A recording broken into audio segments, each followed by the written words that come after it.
সময় এখন এমন যে এই সময়ে বড়দের কথা বলা, বড়দের মজলিসে বসা, বড়দের আলোচনা করা, এটা পছন্দ করার মতো মুমিনের সংখ্যা এখন কম। কিন্তু আল্লাহ পাকের পছন্দ হলো বড়দের মজলিসে বসবে, আল্লাহ পাকের পছন্দ হলো বড়দের আলোচনা করবে, এটা আল্লাহ তাআলা পছন্দ করেন। এবং আল্লাহ পাকের পছন্দ হলো বড়রা যে পথে চলে পুরস্কার পেয়েছে সে পথে চলে ছোটরা পুরস্কৃত হবে, পুরস্কার নিবে। এই কারণেই সূরা ফাতিহার ভেতরে আমাদের পূর্বপুরুষ যারা আল্লাহর পছন্দের পথে চলে পুরস্কৃত হয়েছে, তাদের পথে আমরা যেন চলার যোগ্য হই, তাদের যেন আমরা মানার যোগ্য হই এবং তাদের পথে চলে চলে যেন আমরাও আল্লাহকে খুশি করতে পারি। এই দোয়া আল্লাহ তাআলা সূরাতুল ফাতিহার ভেতরে আমাদেরকে শিখাইছেন। আমরা সব নামাজের রাকাতে এই দোয়া করি, নামাজরত দোয়া করি।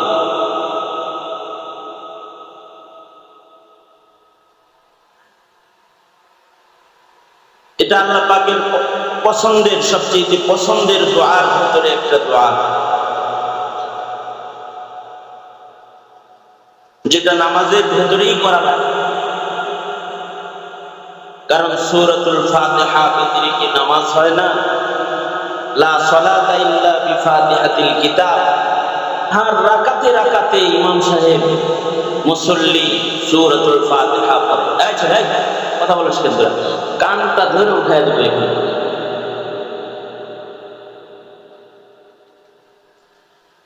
সূরাতুল ফাতিহা হর রাকাতে পড়া হয়, আর প্রতিটি রাকাতেই এই দোয়া পড়া হয়।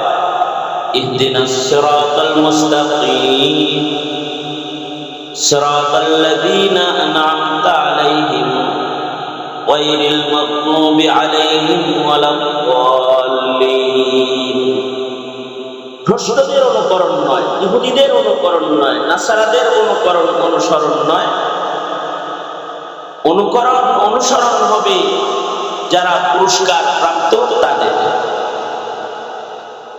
এই কারণে কোরআনে হাকিমে পূর্বপুরুষদের আলোচনা বিদ্যমান আছে, বাপ-দাদাদের বৃত্তি বিদ্যমান আছে, যে বাপ-দাদারা করছে নাকি এটা বিদ্যমান আছে।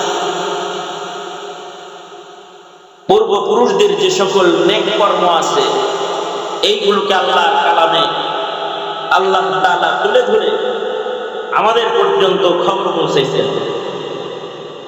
যদি আল্লাহ তাআলা পূর্বপুরুষ ও বড়দের আকাবিরদের নবীদের আলোচনা কোরআনে না করতেন, আমরা এগুলা কিছুই পাইতাম না।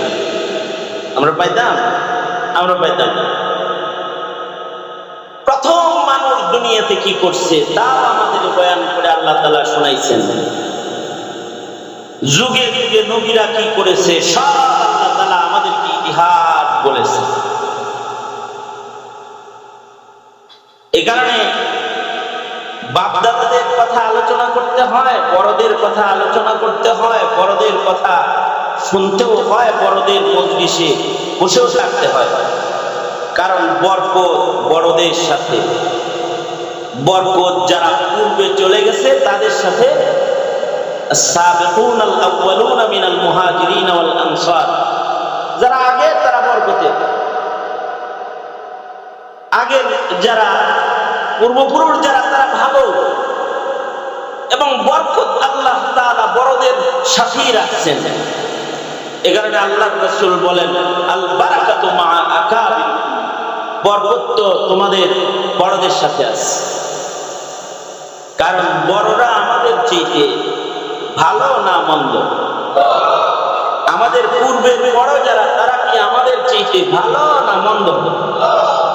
তারা ভালো ছিল। তাই ভালোদের আলোচনা করতে হয়। ভালোরা যদি মরেও যায় তাহলে তাদের ভালো ভালো গুণগুলো বলতে হয়। উযকুরু মাহাসিনা মাউতাকুম। আল্লাহর রাসূল বলেন, তোমাদের বড় যারা মরে যায় এই সকল মৃত মানুষগুলার যে ভালো ভালো গুণ আছে, মরা মানুষদের কিছু ভালো গুণ আছে না, এইগুলা ছোটদের কাছে তোমরা বর্ণনা করো। উযকুরু মাহাসিনা মাউতাকুম। এই কারণে আল্লাহ তাআলা আমাদের অনেক পূর্বের যে সকল বাপ দাদা পূর্বপুরুষরা মরে গেছেন, তাদের কীর্তি, তাদের কর্ম, তাদের মিশন, তাদের ঈমানের হালাত, তাদের আমলের হালাত, তাদের ভালো কাজ, এইগুলো কি আল্লাহ তাআলা আমাদের কাছে বর্ণনা করছেন। এ কারণে বাবা আদমের পয়লা কাজ কি তা আমরা জেনেছি। এ কারণে আমাদের আরো বাপ যারা ছিল তারা কি কি করেছে, তাদের কি আচরণ হয়েছে তাদের সাথে, এবং তাদের সাথে আল্লাহ পাকের কি কি মদদ শামিল হাত হয়েছে, সব আমরা আল্লাহ পাক আমাদের সবাইকে জানাইছে। এই কারণে কোরআনে হাকিমে তিনজন পিতার আলোচনা আছে, তিনজন বাপের বিশেষ আলোচনা, আমাদের তিনজন পিতার আলোচনা কোরআন মাজিদের ভেতরে আল্লাহ তাআলা করেছেন। তিনজন পিতার ভেতরে এক নম্বর পিতা হলেন পৃথিবীর পয়লা মানুষ আবুল বাশার, সব মানুষের বাপ হযরত আদম আলাইহিস সালাতু ওয়াস সালাম। কোরআনে হাকিমে আল্লাহ তাআলা বাবা আদম রে কয়েক লম্বা বানাইছিলেন তা বলে দিচ্ছেন। বাবা আদম রে কি দিয়া বানাইছেন তাও বলছেন যে তোর বাবারে কি দিয়া বানাইছি জানাস, এই জিনিস দিয়া তোর বাপরে বানাইছি। তোর বাবারে কই বানাইছি জানাস, প্রথম ছিল কোথায় তা জানাস?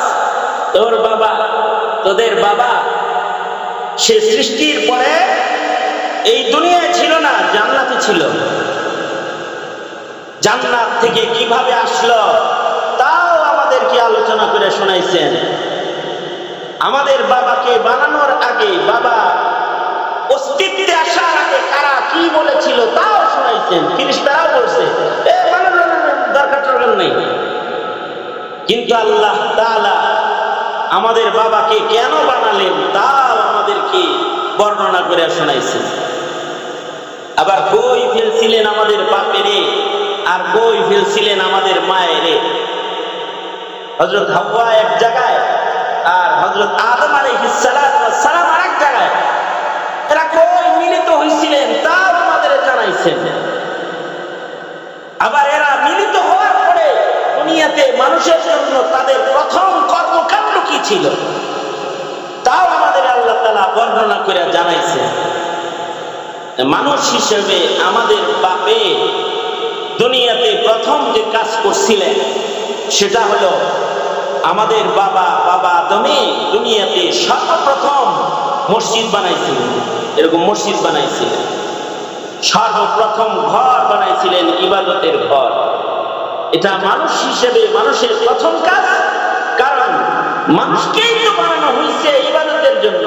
মানুষ দুনিয়াতে পয়লা ইবাদতের ঘরই বানাবে, এছাড়া আর কি বানাবে? এই কারণে বাবা যে ইবাদতের ঘর বানাইছে প্রথম, এইটাও আবার আল্লাহ আমাদের এই কোরআন দিয়া আমাদেরকে বর্ণনা করে শোনাইছে। ইন্না আউওয়ালা বাইতিন উযিআ লিন-নাস, ইন্না আউওয়ালা বাইতিন উযিআ লিন-নাস লাল্লাযী বিবাক্কাতা মুবারাকান ওয়া হুদাল লিল আলামিন। নিশ্চয়ই দুনিয়ার প্রথম ঘর নির্মাণ যেটা হয়েছে এটা কোনো ঘুমানোর, এসি লাগানো, ফ্যান লাগানো, লাইট বাতি লাগানো, দরজা জানালাওয়ালা বসবাসের কোনো ঘর নয়। এই পৃথিবীতে সর্বপ্রথম যে ঘরটা বানানো হয়েছিল এই ঘরটা হলো এই ঘরের দিকে ফিরে ইবাদত করার একটা ঘর, যে ঘরটা কাবা,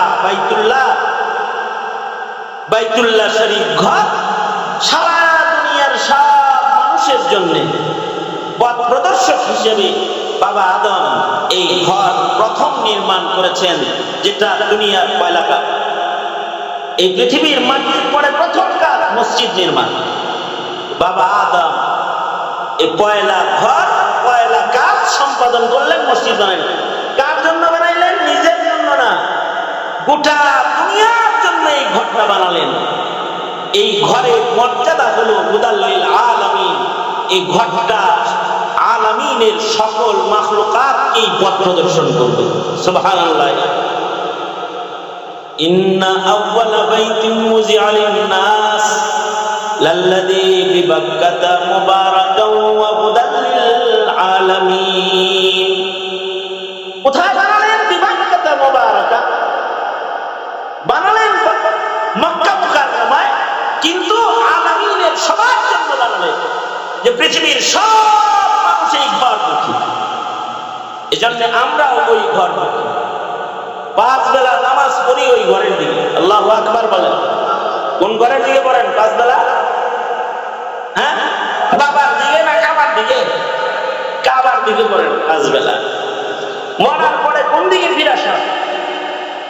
হ্যাঁ, মৃত্যুর পরে আমাদেরকে কবরের দেশে কোন দিকে ঘুরে শোয়ায়?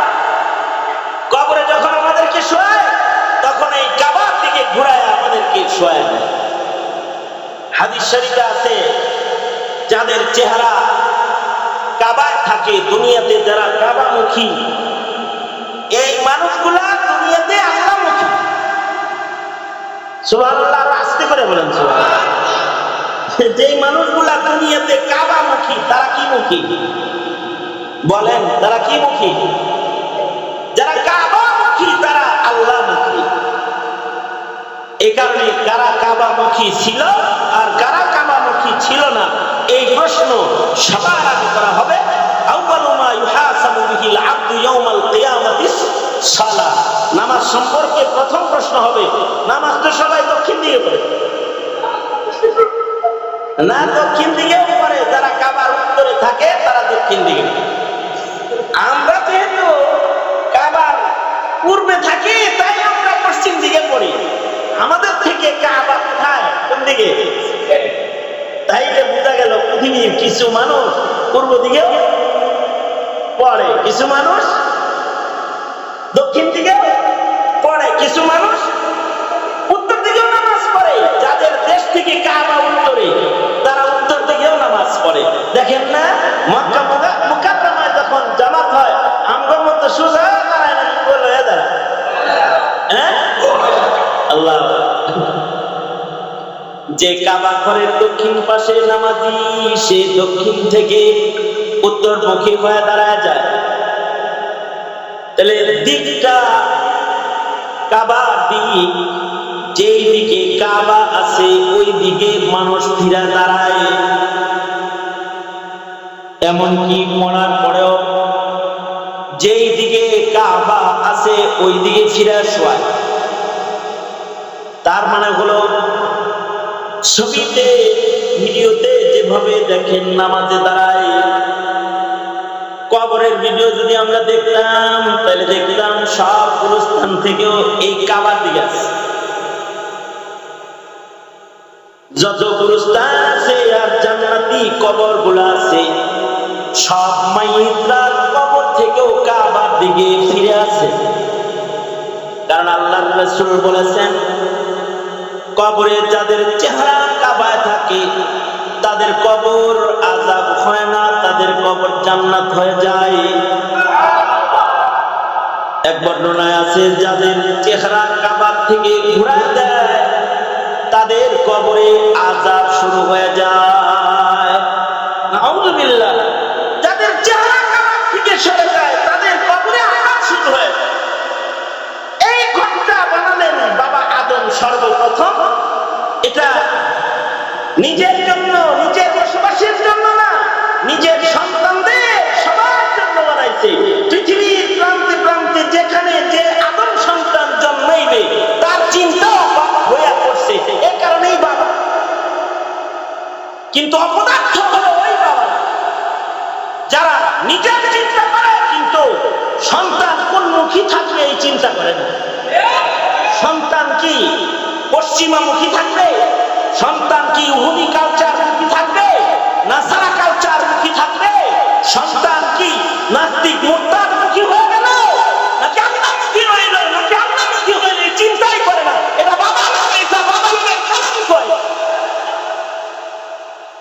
কিন্তু আমাদের বাবা আদম যিনি পয়দা করেন তিনি সন্তানের এই চিন্তা করছে আগে। মোবারকবাদ জানাই, ধন্যবাদ জানাই আপনাদেরকে যারা এই জাতির মহাসংকটে সন্তানের চিন্তাকারী। আপনারা সন্তানের সঠিক চিন্তা দিলে কোনটা? সন্তানের সঠিক চিন্তা হলো আমার সন্তানটা কি স্রষ্টামুখী না সৃষ্টিমুখী।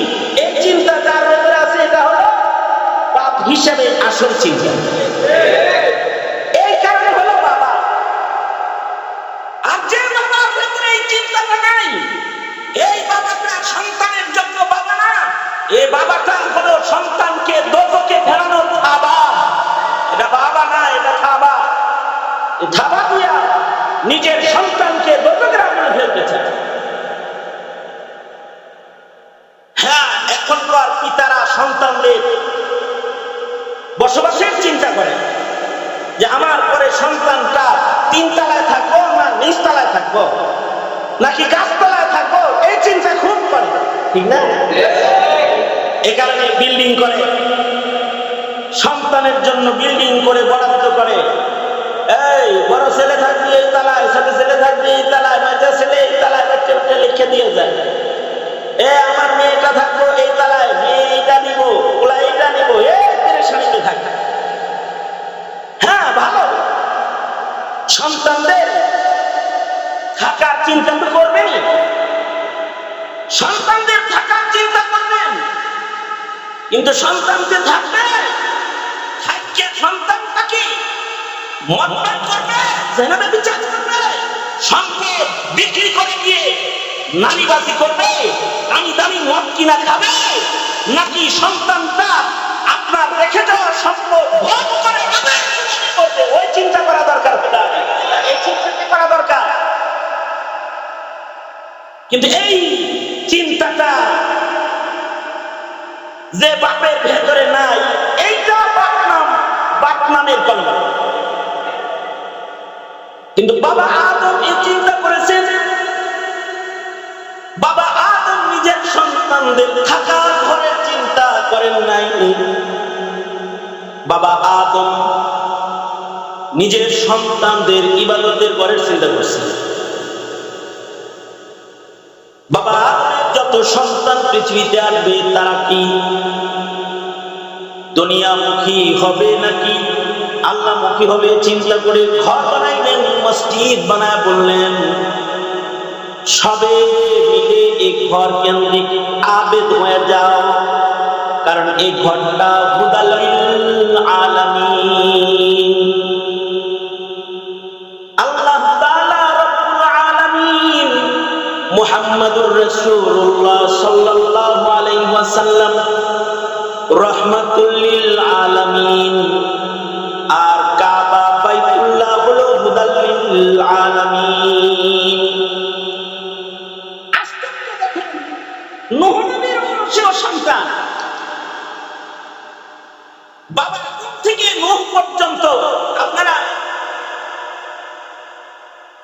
তাওয়াজ্জুহ এই দিকে দিলে একটা কথা শুনে যান, তাতে আপনাদের ফায়দা হবে ইনশাআল্লাহ। নূহ আলাইহিস সালামের আমলে মানুষের সংখ্যা একেবারে কম না নূহ আলাইহিস সালামের সময়, কারণ বাবা আদমের যুগে সন্তান জন্ম হইতো জোড়া, একসাথে দুইটা। কয়টা? একটা ছেলে একটা মেয়ে, একসাথে দুইটা। প্রথমবারে এক ছেলে এক মেয়ে, পরের বারে এক ছেলে এক মেয়ে। বিয়ের বিধান ছিল হলো আগের ছেলে পরের মেয়ে, পরে জন্মগ্রহণ করা মেয়ে আর আগে জন্মগ্রহণ করা ছেলে, আর আগে জন্মগ্রহণ করা ছেলে আর পরে জন্মগ্রহণ করা মেয়ে। দুইটা ডবল ডবল জন্ম। আচ্ছা, ডবল ডবল যদি জন্ম নিতে থাকে তাইলে বাচ্চার জন্য স্পিডটা কি কম না একটু বাবা তালেই আছে? তালেই কিন্তু আছে। এই তালে মানুষ জন্মগ্রহণ করেছে। মনে করেন নূহ আলাইহিস সালাম পর্যন্ত বাইবেল বলে বিভিন্ন কিতাব বলে আদম বাবা থেকে নূহ বাবা পর্যন্ত, বাবা আদম থেকে নূহ আলাইহিস সালাম পর্যন্ত জমানা কতটুকুন গেছে? 10 পুরুষ। কয় পুরুষ?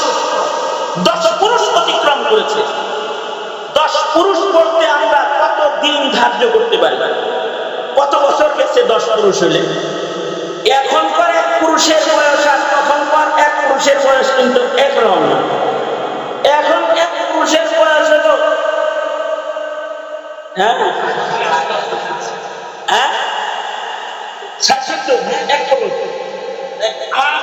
আগের এক পুরুষের বয়স হলো 1000।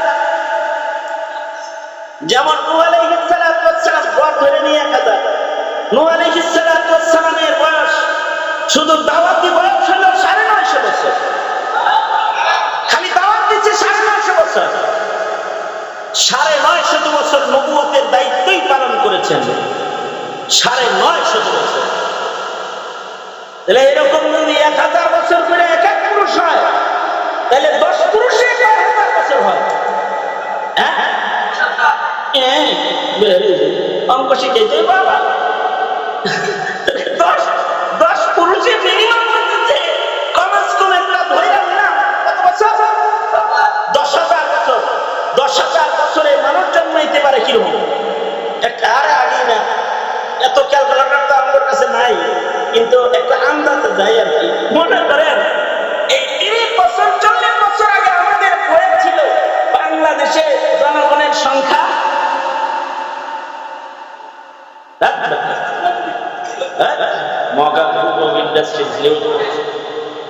7 কোটি 8 কোটি 9 40 বছর আগে, তাই না?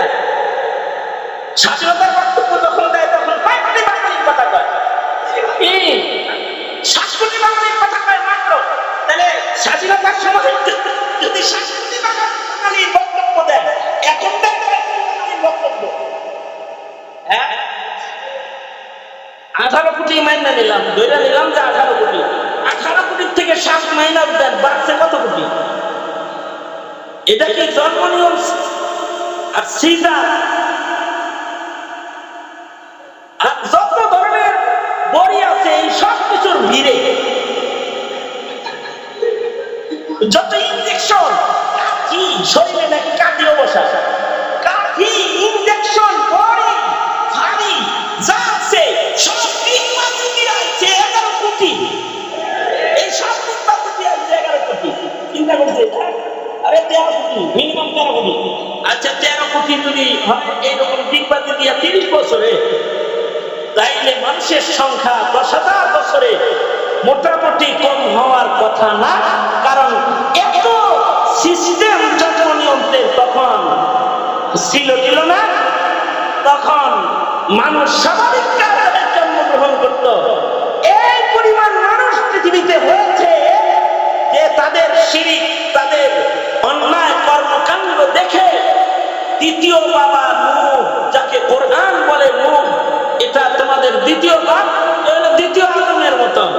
অর্থাৎ নূহ নবী বিরক্ত হয়ে 950 বছর পরে বলে কি, আয় আল্লাহ, এই নাফরমান সন্তান একটা আমার লাগবে না, এগুলো সব তছনছ করে দাও। রব্বি লা তাযার আলাল আরদি মিনাল কাফিরিনা দাইয়ারা।